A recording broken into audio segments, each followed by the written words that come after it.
nós temos equipe dentro do Departamento de Imposto que brinda serviço ao cliente. Se nós acorda, nós temos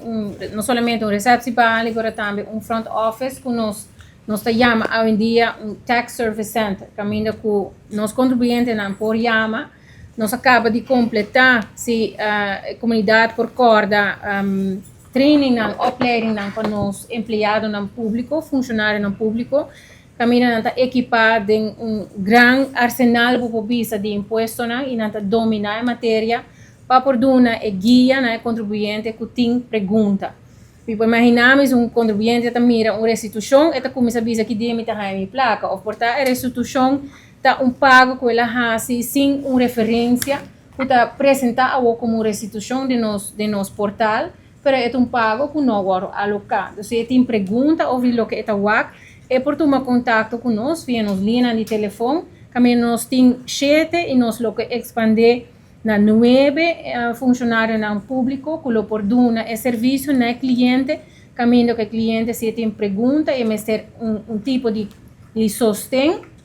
e guia de lo que é mira de portal. Se está contribuinte que registrar seu mês, mas não tem seu número de identidade ou em certos dados nós pedimos, não tem seu personnummer e não logra registrar seu mês para ter acesso ao portal, também nós brinda 2 maneiras para assim aqui nós podemos verificar sua identidade e está dentro do nosso portal.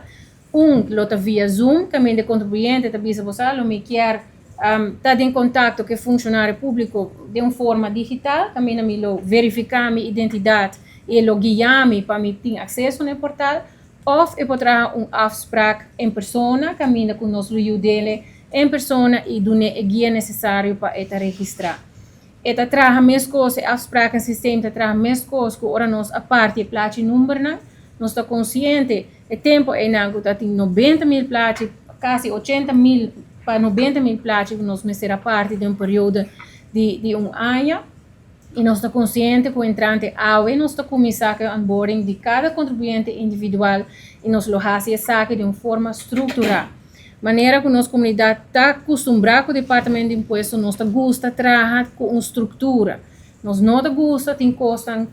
brujar, ou o grupo não grande está aglomerar, ou gente não está na dizia com o flyer, bisa mas sabe de meu postbus, o que como por ajudar-me, é um guia hobby fácil com o contribuinte lo por ter acesso no seu portal. Se o contribuinte pega, claro, nós temos para dar sustento. Assim, aqui tudo gente lota de portal. Para hora que nós está claro para live na novembro,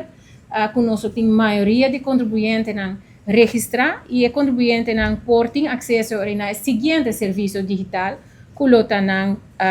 formulário de inkomstenbelasting em forma digital.